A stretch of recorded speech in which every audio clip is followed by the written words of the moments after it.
Hi everyone, thank you for joining us. My name is Lydia and I'm here with the Criminalization and Punishment Education Project. This is the first of two workshops that we'll be presenting tonight.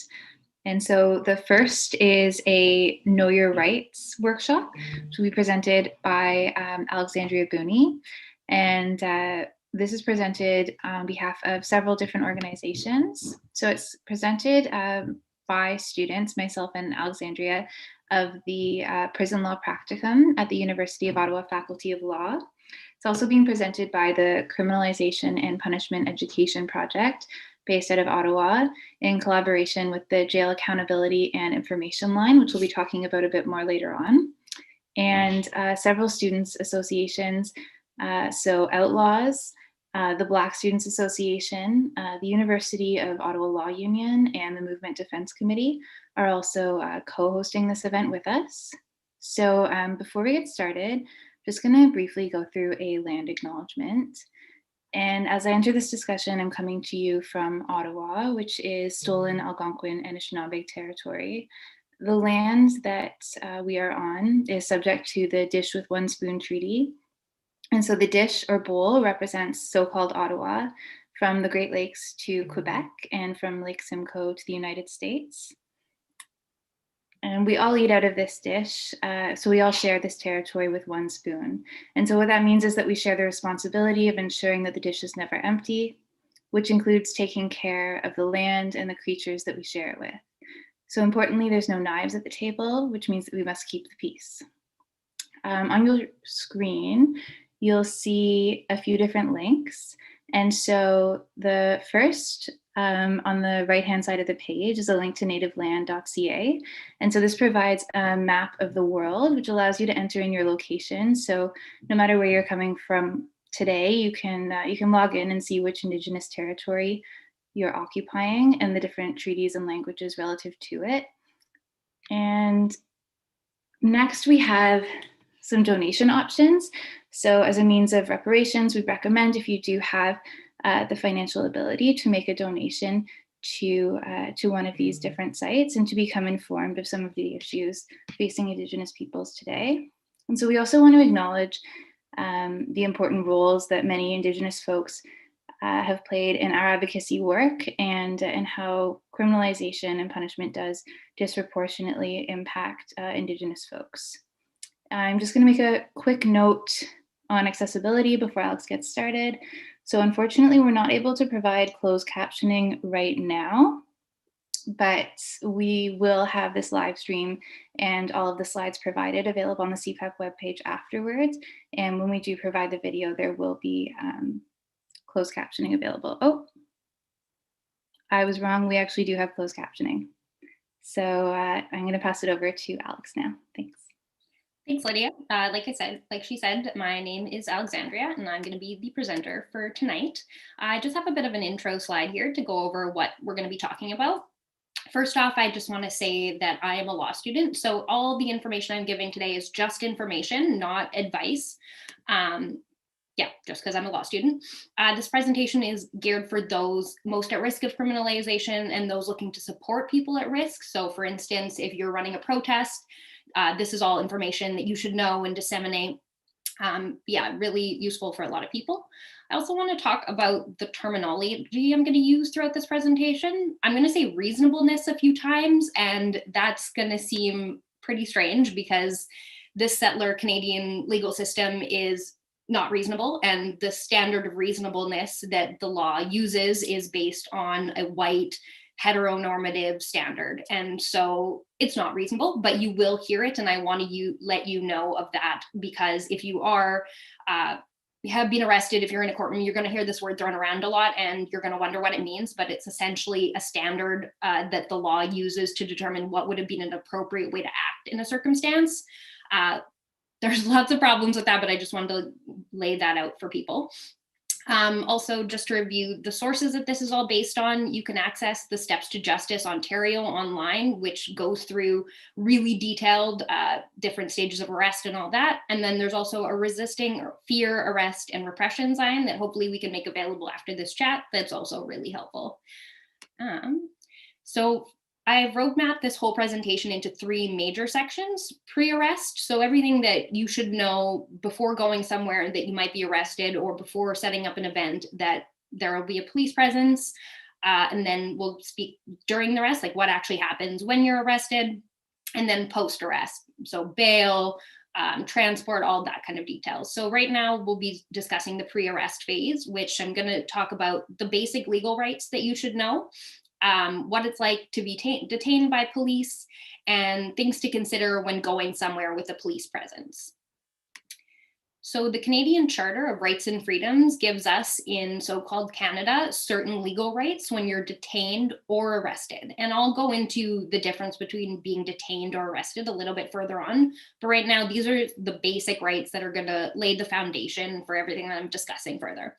So first, you have the right to remain silent. And this is the most important one I want you to take away, because you have this right to remain silent, and you will hear me say it throughout this presentation: do not speak to the police. There are a couple of things that you must tell them and a couple of things that you should ask, but otherwise the police are not your friends. They are there to do their job, which is to quote unquote catch criminals and prosecute crime. And so if you're interacting with a police person, their goal, they're there to arrest, right? That's their focus. So they're not your friend, and you need to remember that. And that's going to come up. I say this now because I'm going to be talking a lot about this right to remain silent, and that's really underpinning it. Number two, and sorry, that's section 7 of the charter that gives you the right to remain silent. Section 10A of the charter gives you the right to know why you're being detained or arrested. So you cannot be arbitrarily detained or arrested. Like they have to have a reason for doing so. Number 3, section 10B of the charter gives you the right to speak to a lawyer.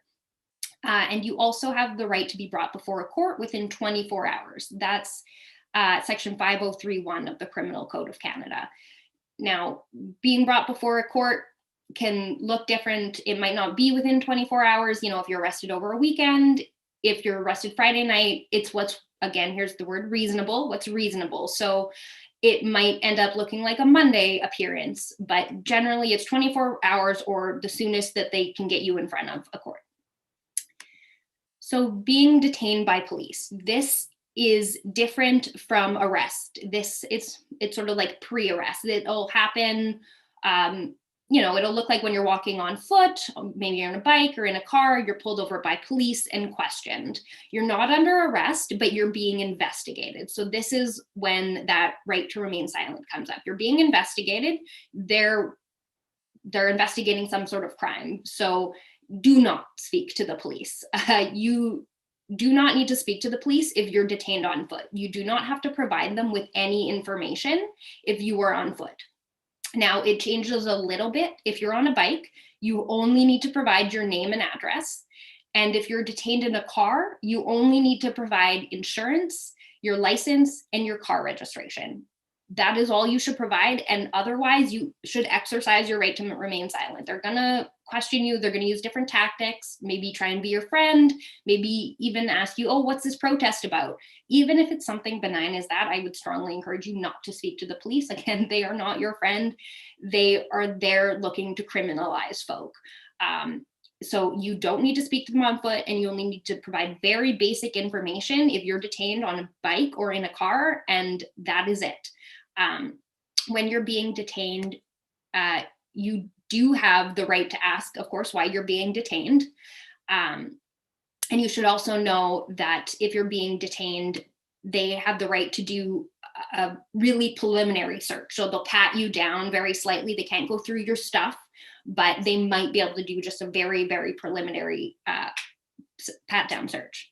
And they need to have, again, reasonable grounds to suspect you are involved in a criminalized act and to detain you. So again, what is a reasonable ground can change time and again, but yeah.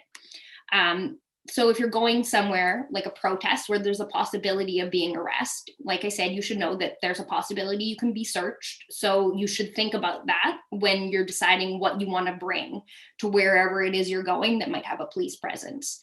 And again, you have that right to remain silent. You are only required to provide at most your name and date of birth. Uh, do not provide more than this. It is, they are not your friends. They don't need to know. Give only the bare minimum.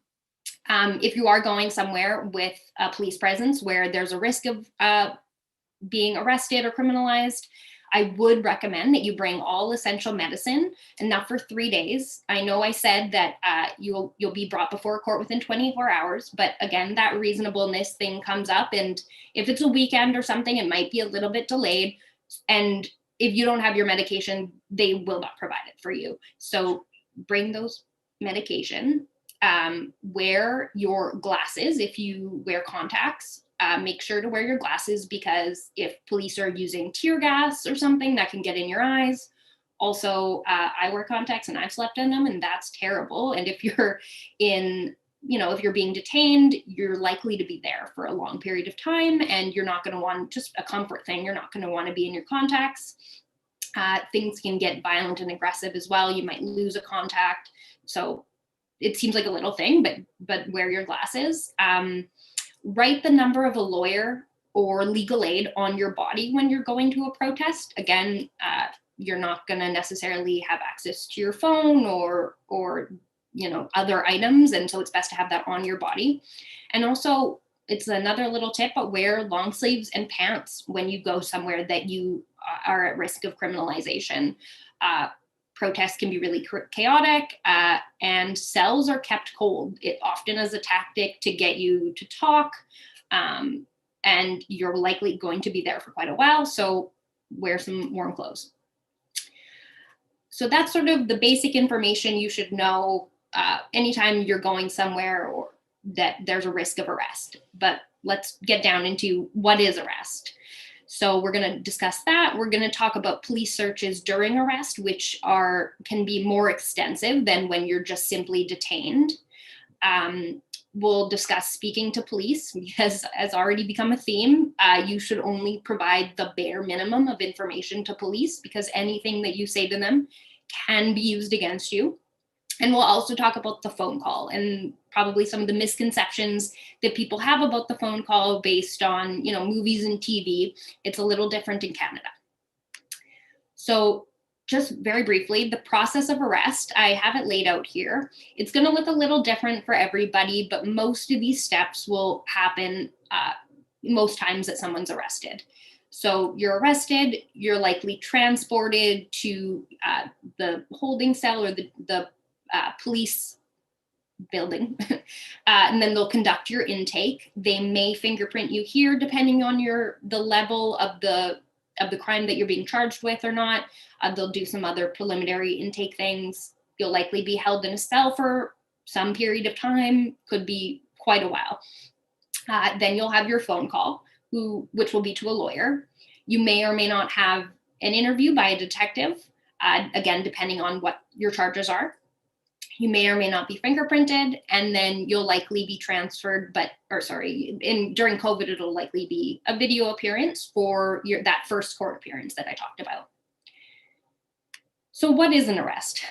An arrest is different than being detained because you're actually being charged with a crime, whereas being detained is just, being stopped by police somewhere and they're questioning you, they're investigating something. Arrest happens when they have a reasonable ground to believe that you've committed or are about to commit a criminalized act.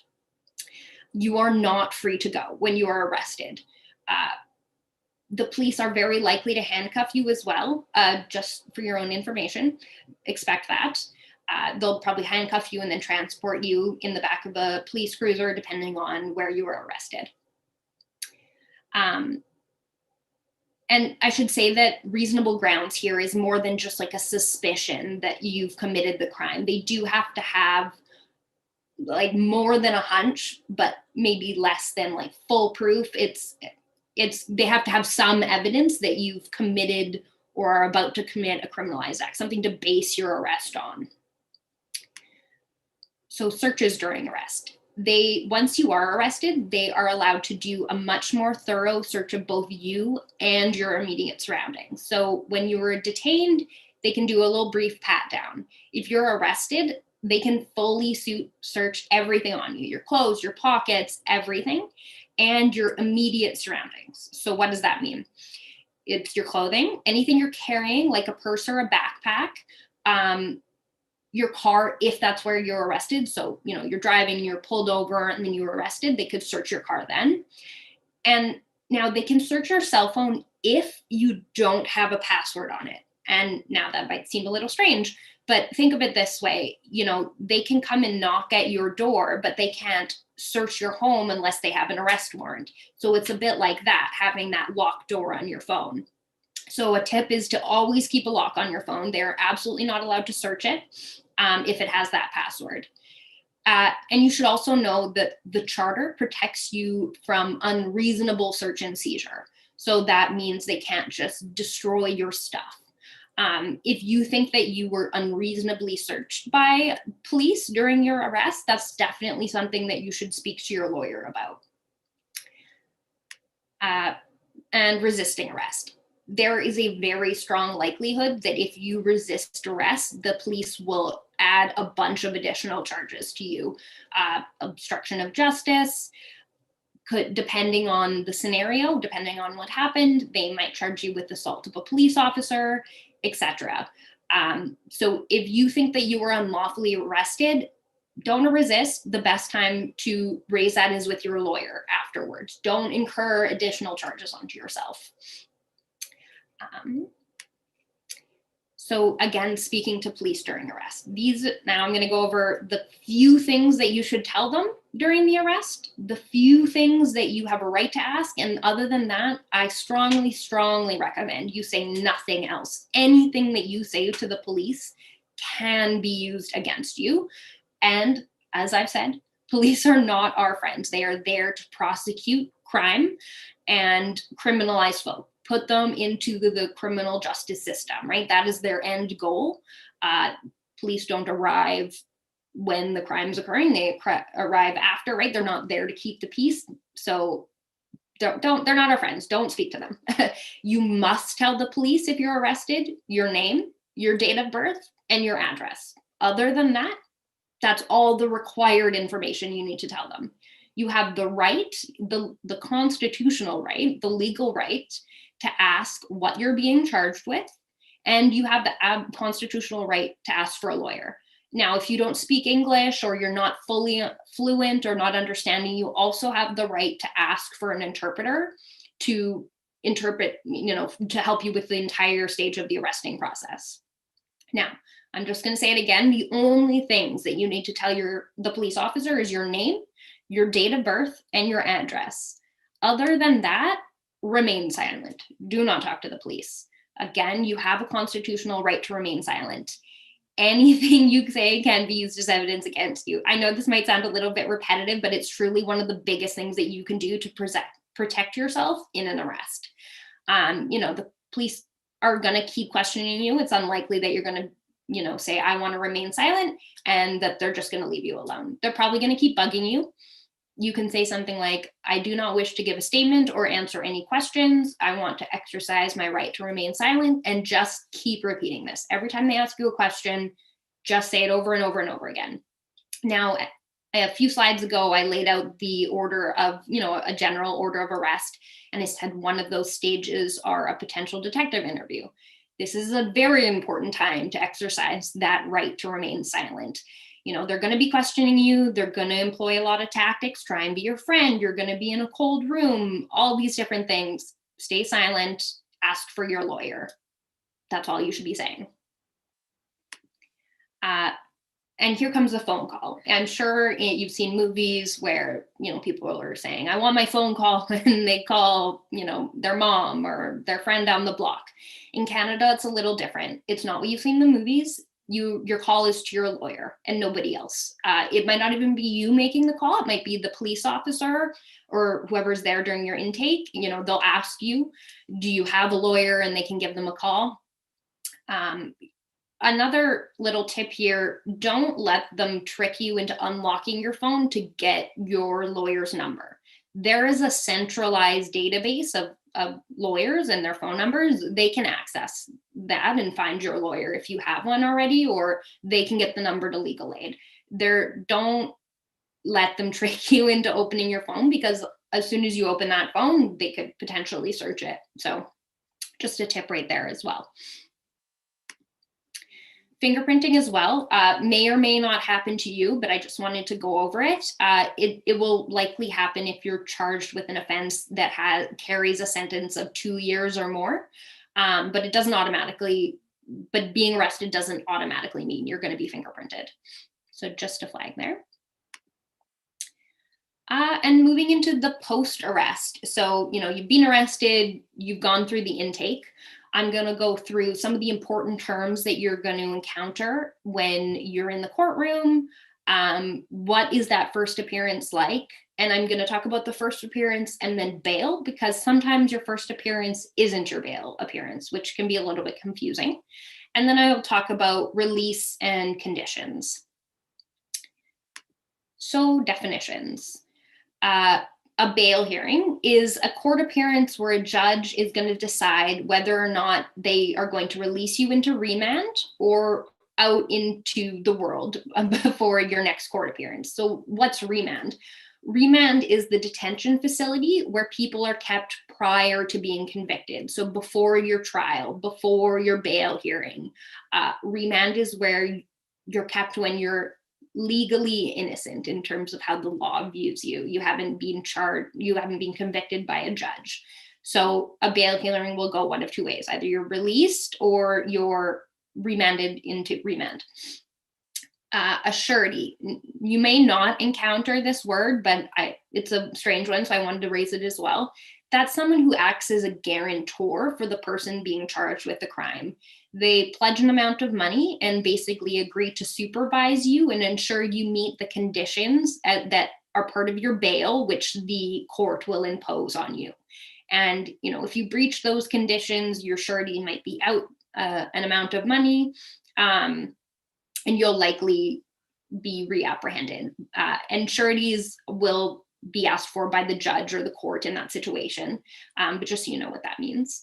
And GLADU. So GLADU is a set of principles in our legal system that requires decision makers like judges to look at the experiences of Indigenous people when they are imposing the sentence.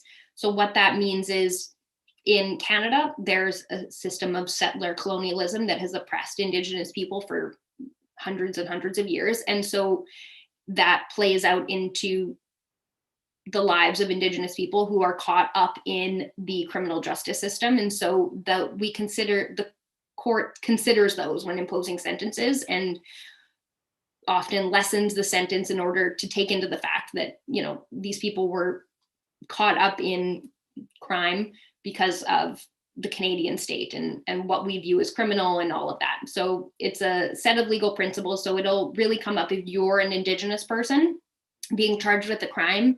Your lawyer will likely ask they'll discuss GLADU with you, and it'll be raised there, and it'll look different for each person because GLADU involves your specific experiences. And then duty counsel. Duty counsel is a free lawyer that's always at the courthouse, who is always available to represent people who can't afford a private lawyer.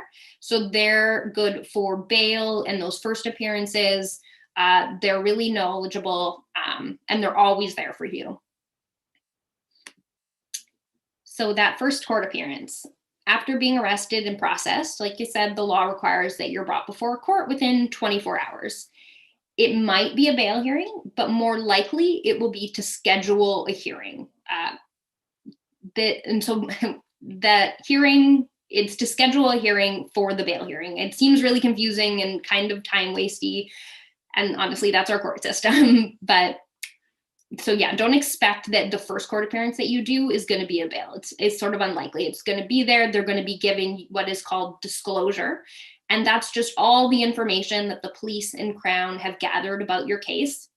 And they'll likely be setting an appearance to actually do your bail hearing, which is deciding whether you're going to be staying in remand or whether you're going to be released. This is not a trial date. It's just a first appearance. It's sort of an administrative thing. Um, and at this first appearance is when you should let the court know if you're planning to hire a lawyer. So, and if you are, that'll give them time for the lawyer to review those disclosures and get prepared for your case. And this first appearance is also an opportunity to talk to duty counsel and ask any questions. If you're not planning on getting a lawyer, which is perfectly fine for a lot of charges, duty counsel is very effective at running a bail hearing. So bail hearings, like I said, that's to decide whether or not you're being kept in remand or going back out to the community. Bail is a court order that lets you stay in the community. So bail hearing is to get bail, which is the order. You should have a lawyer if there's a strong chance that you're going to be remanded into custody, meaning, they're not going to release you. So that depends on the number of charges you've had, the severity of charges you've had. Have you had a long history of criminal charges? There's a lot of different factors at play. So yeah, that'll be sort of context specific. But in most cases, like I said, the duty counsel can run the bail hearing and represent you for that.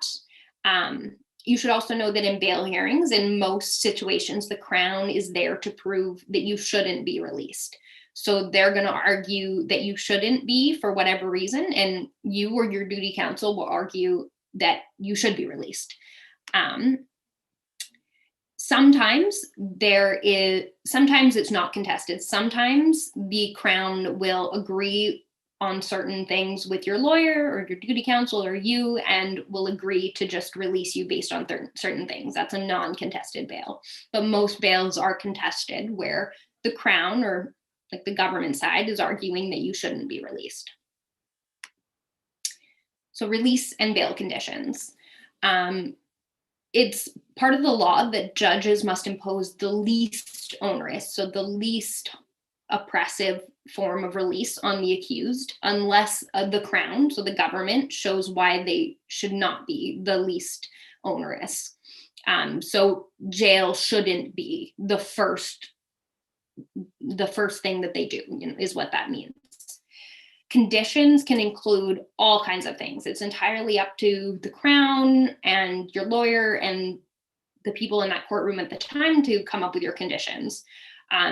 They often include a restriction on drugs and alcohol.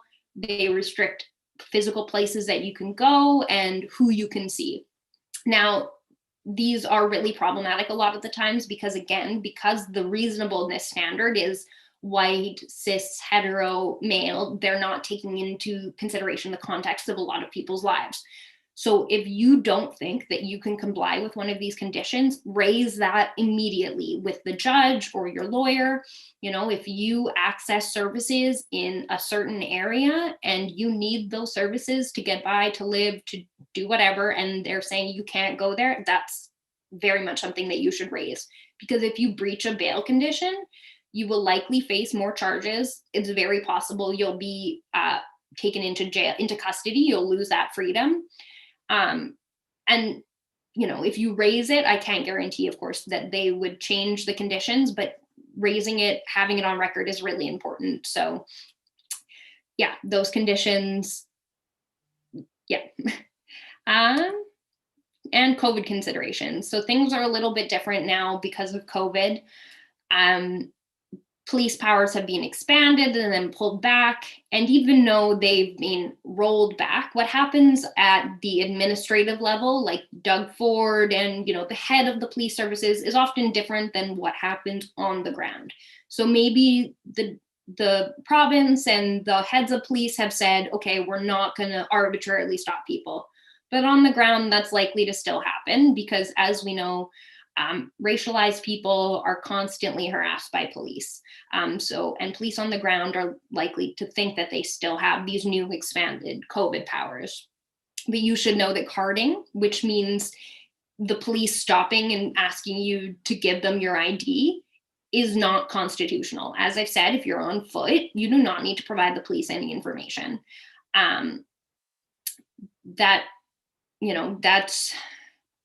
It's hard to say how police will act fact on the ground. But yeah, know that you do not have to provide police the information and do not speak to the police, right? But yeah, those are, and also the current stay-at-home orders don't apply to you if you're homeless.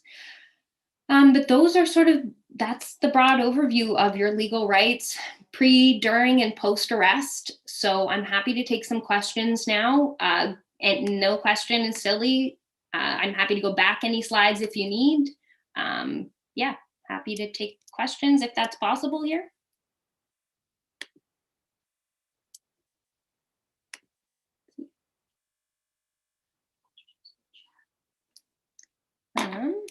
Let me just look at the chat here.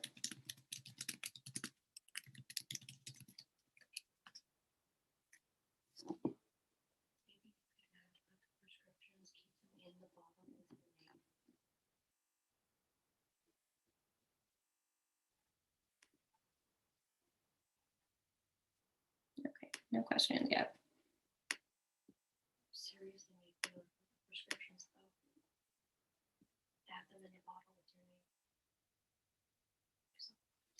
Oh, here we go. We have a question. How can bystanders support if they witness somebody getting arrested? I mean, you have a right to film, absolutely, and make yourself, it depends. If you know the person, get in contact with, their family, their lawyer, if they have one. If you don't know the person, live streaming is a good way to go. Yeah, and if you're at a protest, there's often bystanders who are assigned to be witnesses. So, if you're setting up a protest, have those people who are there to witness, and that's creating recording evidence, which is also really important. What are considerations to be taken into account if you are homeless without an address? Should you use a shelter? Yeah, so I guess you're asking if you're homeless and police stop you. But again, if they stop you on the street, you do not need to provide information. If you're arrested, you do have to provide an address. If you do use a shelter frequently, that can be a really good address to provide. Soup kitchens as well. Or a soup kitchen, whatever community service that you routinely access and that they know you. Often community services will be willing to act as that main address, or if you have a social worker, you can provide their office as the address or something like that. But yeah, a shelter is usually a good one for the address. Or yeah. Let's see.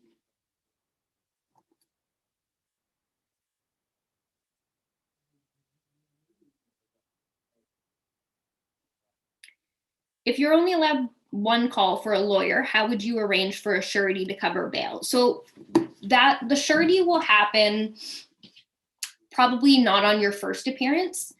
It's all very complicated, but on your first appearance, you're unlikely to need the surety. You'll have the time to raise that. The judge, yeah, actually, I think Lydia is going to step in on answering that one a bit better because it's a complicated question. Lydia, did you want to answer that one a bit? Sure, yeah, I can talk a bit about it. It's a really good question because when you only have one call, right, how are you supposed to navigate that when you're calling your lawyer? And so in a lot of instances, people have a really difficult time getting a hold of a surety, right? And when you're arrested and you have, you're oftentimes you're not expecting to be arrested. So you don't have a surety on hand. And so all of a sudden you're trying to navigate having your lawyer call your surety. So in a lot of situations, you might call your lawyer and tell your lawyer who your prospective sureties are, and then they might have to contact them for you. You might be provided with another call, but you're not guaranteed it. So if you are sitting there trying to decide between your lawyer and your surety, you want to call your lawyer and have them call your surety because you might not be guaranteed that option. But yeah, it's a good question because it is a terrible system.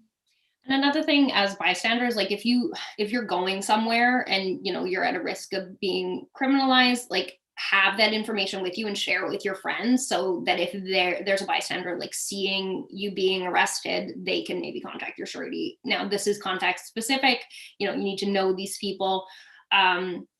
Larger protests, maybe you can have a list of sureties, like consider that when creating events as well. Like bystanders can be equipped with that information as well. I have another question here. Do you have the right to have witnesses with you if a police officer demands to speak in private with you? That's an interesting one. I suppose if you're on the street and a police officer is coming up and talking to you, that's getting into the detainment territory. So you have a right to ask, like, am I being detained? Am I being detained? And if they don't answer, like, bring that person with you.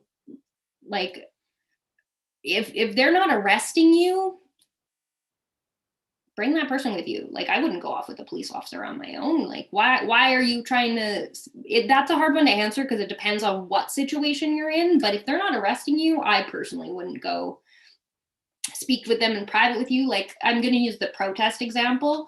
If a police officer walks up to you and is like, come here, I want to talk to you. Just as we said, don't talk to police officers. Just say, am I being detained? Am I being detained? If they say no, or if they don't say anything, like, or if they keep saying, come over here, bring your friend. Like, yeah, that's an interesting one. Let's see. Yeah, I think that's all the questions we have right now. Can I ask a question? I have my partner in the room here, and she's going to ask a question as well.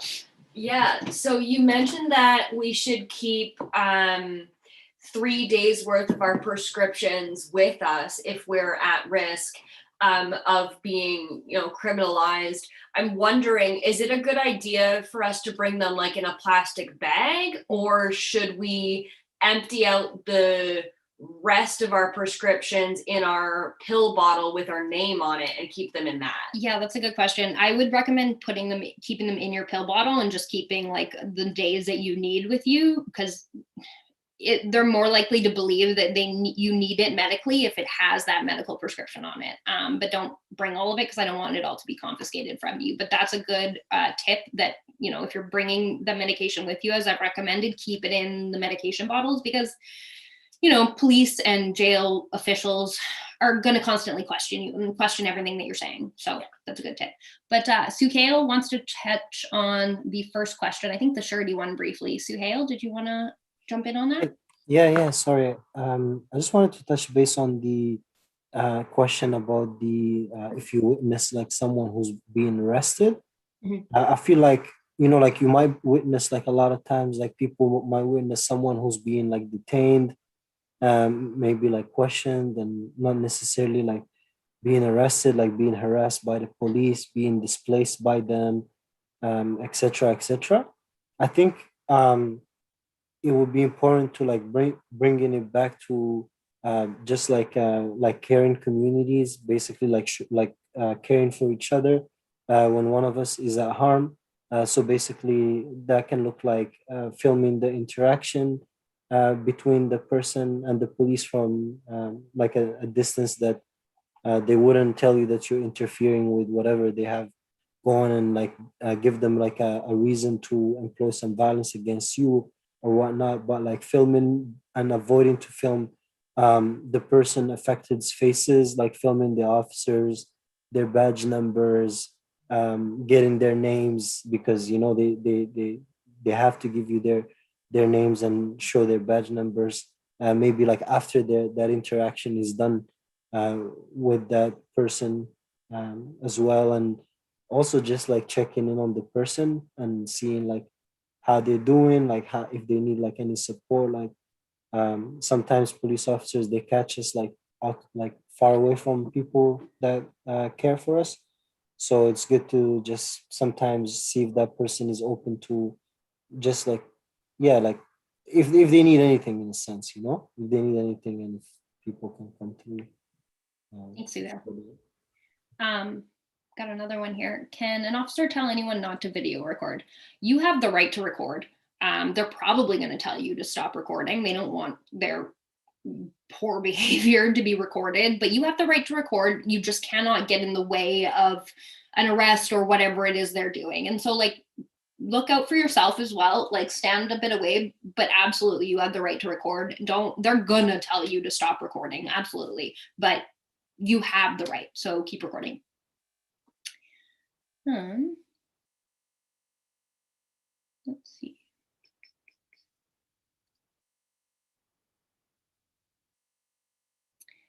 As a service provider, is there a way you can get needed medications to individuals being detained?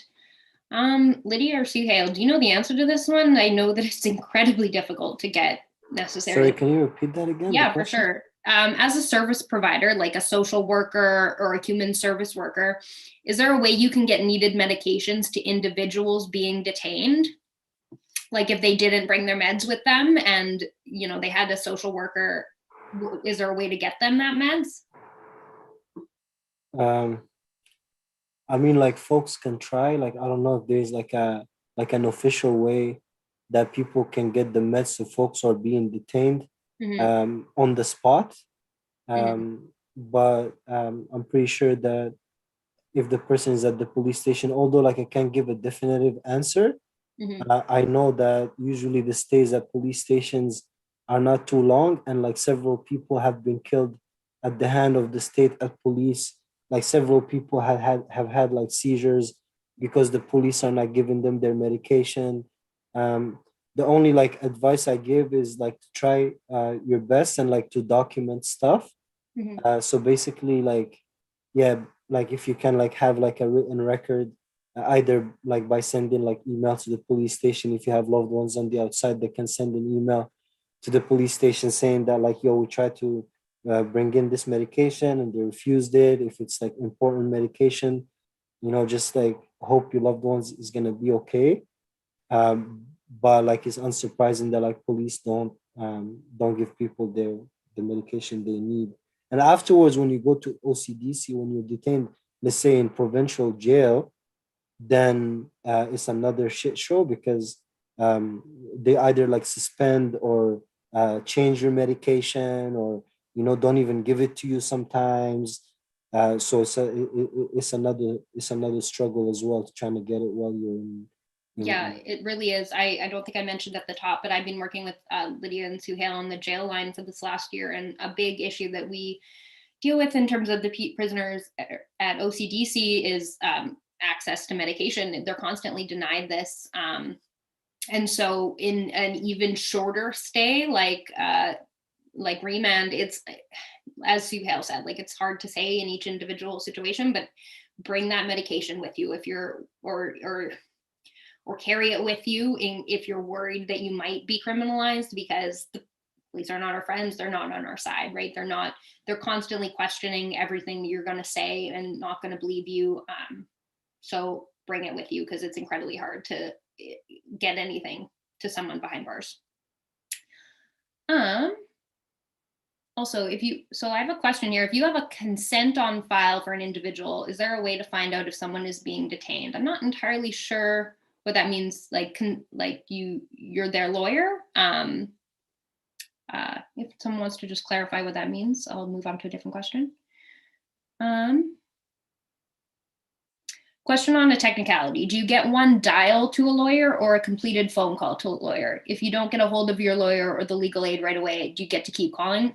So yeah, they'll get a hold of your lawyer. Like if it's really late at night, usually, yeah, often. So first off, it's often not you calling the lawyer, it's the police. They're going to ask you, is it legal aid? Do you have a lawyer? You'll tell them, they'll dial. A lot of law firms have somebody on call, so hopefully they get through to them, or they'll keep dialing. They'll leave a message at the firm. Like they have to get through to your lawyer at some point, so it's not just like a one and done kind of thing. And then once they get through to your lawyer, I believe they put you into like a little room, and then you speak to your lawyer. But yeah, it's not usually you dialing, and you're not just sort of out of luck. You do have to get through to your lawyer. Oh, here we go. This is the clarification for the consent. If they mean if they're a support person, they have consent to get information, or Uh, I'm not entirely sure about that one, Lydia or Suhail. Like, if they are a social worker or something and there's consent to release information to them, would they be able to know that this person is detained? I think, Yeah, yeah. If Lydia can go, I'll go. But if you can go, Lydia, um, Yeah, I can step in on this one. So initially, when someone's detained, it's not that easy to find out, and so don't believe that I don't think that there's any specific workers that would have access to that information. Oh, sorry, I'm seeing another clarification on this point. unless So maybe like they sign like a release form prior to being detained between like for the Ministry of the Solicitor General to release all information or information about this person to this person, you know. mhm. But that has come to kind of occur before arrest. and I That think it consent would be form has very to be unlikely that signed. the police station would have that on file. Yeah, Um, No, but the I think they would person have to who's have it on like file the at the place that like they arrested them. So I don't think that it would be likely until they actually potentially mhm, entered a jail, yeah. mhm, which they might not unless they're being held for bail. mhm, Yeah, it's highly unlikely though, but like I'm saying, like if this person's interest is to like have that document, mhm, I'm not sure, but like it's worth maybe like looking into it. Like mhm, if you can have like a consent form with like one of your support to know like if you're in jail mhm. or whatnot. I don't think it's impossible, but I Yeah, don't I see think, it happening a lot, you know? yeah, if you had that consent, if you could maybe get it to the police to like prove it to them, but it would be a lot of hoops. I don't think that you could just call and be like, I have this consent. Can I, speak to this person? It's very difficult to speak to somebody if they've, if they're in being held um, before going into jail. There was another question I want to go back to.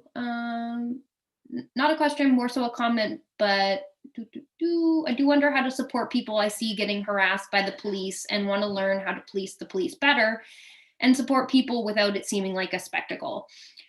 So I don't know how to answer this one quite directly, but I think in terms of policing the police better, I think what we need to understand that the police are a broken institution, and that we need community and not more policing.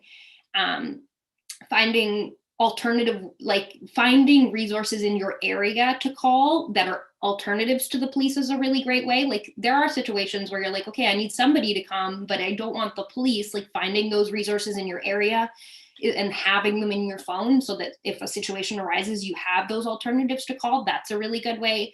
And just understanding like the harm that police does and spreading that knowledge to other people. Like, the more we understand that the police are like a product of this colonial structure that reinforces like whiteness and all this, if we start to understand that, we can break down the need for police and we can have those conversations. Like, policing the police will never work because policing, like, it's a snake eating itself, right? Like, you can't have the people who are causing the harm policing themselves because it'll just keep going.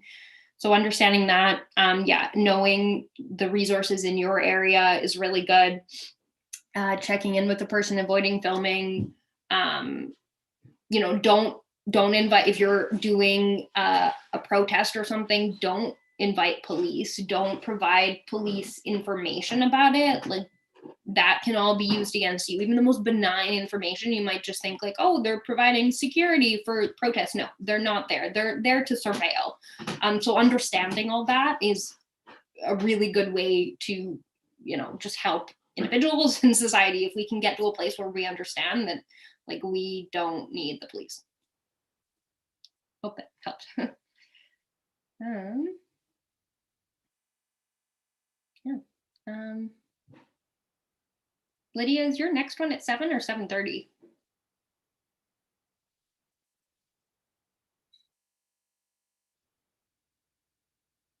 Mm.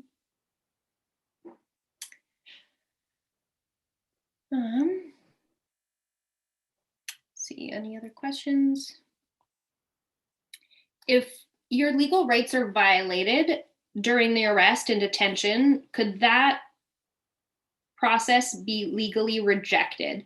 So if your rights are violated during the arrest, absolutely raise it with your lawyer after, because it'll be, I can't comment on whether or not your charges would be thrown out or something, but if there was an issue in the process, raise it with your lawyer, because that might be able to help you. You know, I can't give specifics, but if they haven't complied with one of the processes, that could absolutely be in your favor.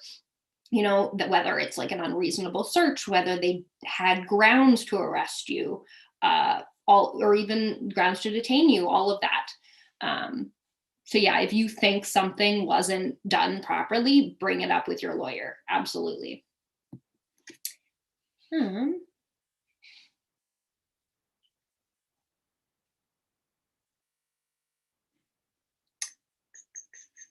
Yeah, I think that's about all the questions. I'm not seeing any more come in.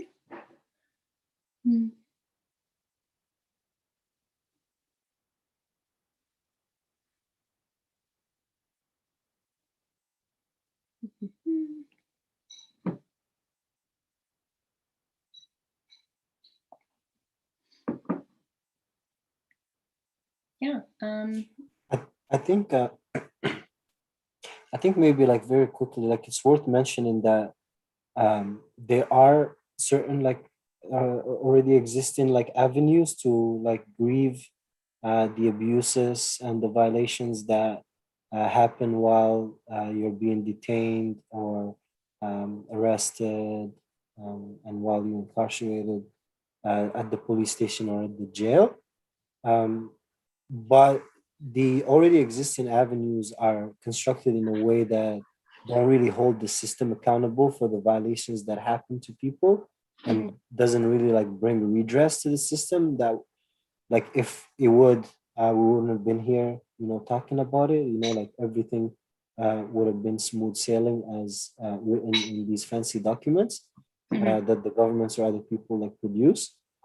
But the reality is that, like, for example, you know, at the police station, you can make a complaint against the police, but that complaint is being kind of like analyzed by the police themselves. And the same things happens in jails. Like when you, most of the time, when you bring in a complaint against the jail internally, that complaint is being investigated by the jail authorities, and is not being investigated. And even in cases where complaints get investigated by external authorities, like we see in most extreme cases where human beings get killed by the police, for example, you know, and then there's like SIU, and like there's like a court process about that incidents, you know, we don't see no justice really through that.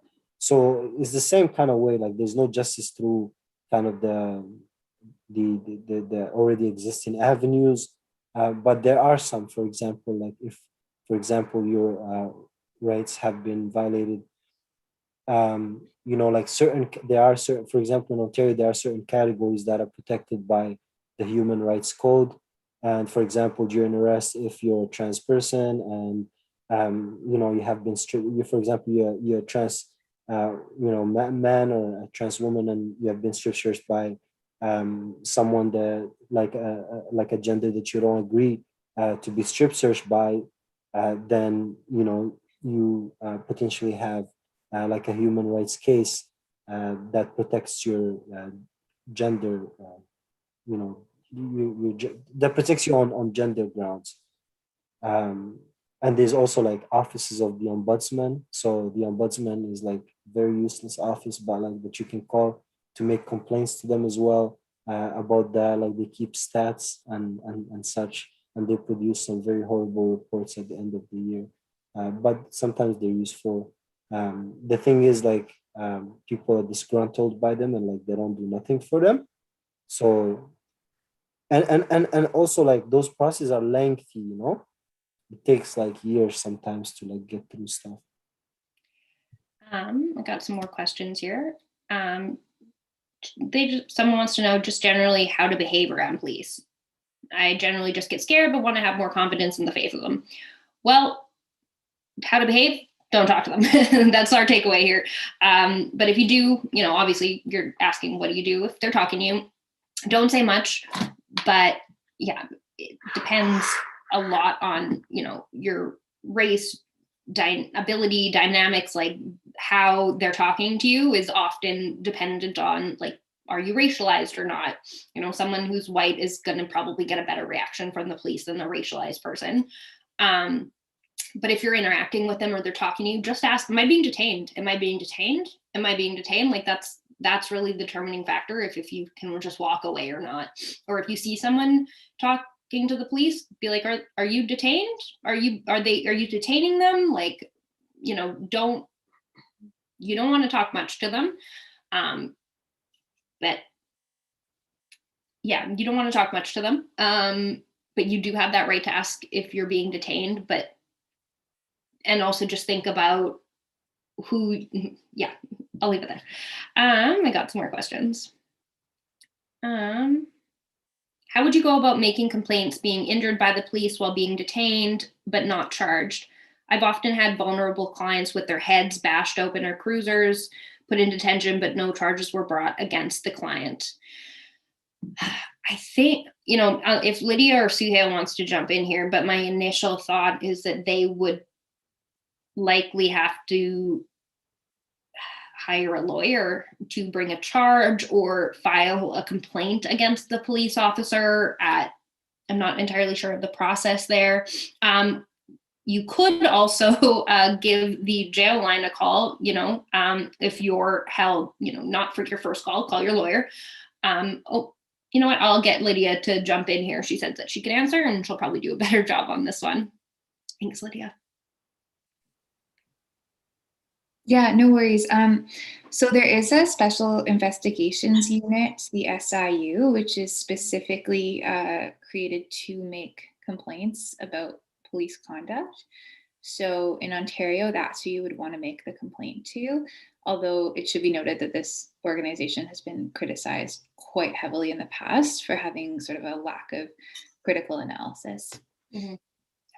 But that would be, yeah. And I will also just plug our jail line here. When you're in the prison, either remand or whatever, you can always call the jail line, which is this free line that I and Lydia and Suhail are all a part of, that we document a lot of those abuses within prisons and stuff. It's an endemic problem, right? These police officers are using their power and their position to harm people. And this is what I'm getting at when I'm saying, like, police officers are not your friends. They're not there to help you, right? They're using their power and position to uphold society as it is. But yeah, there's unfortunately not a lot of recourses, but I think, yeah. Sorry, Suhail just wanted me to repeat the question, which was, how would you go about making complaints about being injured by the police while being detained, but you haven't been charged? This person said that they've had some vulnerable clients with their heads bashed open on cruisers and put in detention, but they ultimately weren't charged. So I think here the routes that are available are, as Lydia said, the SIU. Suhail, did you want to jump in? Yeah, I think like contacting a lawyer would be something important, like a civil lawyer would be something of the utmost importance as well. Specifically, like if there has been like injury. So if there has been, so what happens is that like a lot of times folks who are criminalized, sometimes they don't have incomes. They're like not very rich or very poor. So the money they would get back compared to like the money like that someone that, for example, works in the government, whatever, will get back from like a lawsuit sometimes are small, just because that person doesn't really have like an income or there are other determinants that I'm not very sure of, but maybe my lawyer friends can speak on that. But I think it is like very important to document that stuff. So like if you're a witness, to document it, while your memory is fresh, because like if your memory is like not fresh, you might forget some things. And trying to get a hold of your friend. If your friend is at the police station, you can just wait for them to get released in show cause. If not, you can wait. You can call OCDC. So there's a way. So although like OCDC can release information about prisoners to you if they're held there or whatever, you can like leave voicemails to them. So like you can leave a voicemail with your phone number, and they can call you back from the jail. Like the person, like they'll get that number, like leave it maybe like 2 3 times, like during a week if you see that your person didn't call you. But when they call you back, tell them that you have the kind of like the recollection of events and stuff like that, and see if they have a lawyer. And like Alex said, like just like tell them like to either get in touch with the hotline or other resources in the community that can connect them maybe to like a lawyer, or such. um, but yeah, it's unfortunate that we have to document our own beat downs and document our own stuff, but I think it's important to do that. But yeah, documenting is really the biggest suggestion. If you can document, if you can write it down, what happened, take photos, whatever you're able to do in that situation, documenting is the best thing that you can do to support your case. Also at 7:30, Lydia is going to be doing that legal recourses, like what you can do in these situations. So maybe stick around for that one, because she'll be getting into more of the options available to you in certain situations. Let's see if we have any more questions here.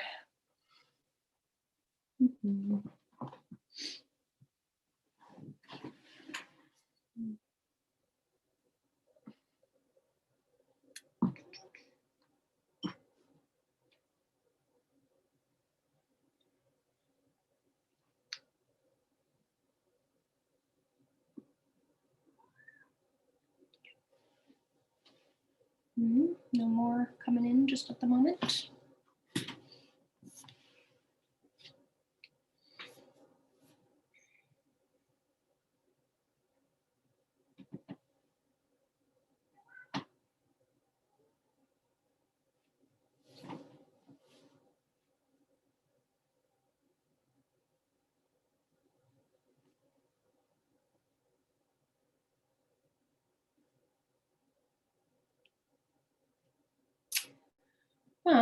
Well, looks like that might be all the questions.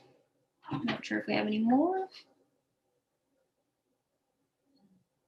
right, I think we could probably call it here, and we'll take a little break before the 7:30 with Lydia, where she's going to be talking about legal recourses and sort of prison law 101, what that means, how it's different from criminal law, and what is included in prison law. So definitely stick around for that. Yeah, especially those of you who had questions about like next steps and stuff, her after the presentation will really get into that. So yeah, I think we'll wrap it up here.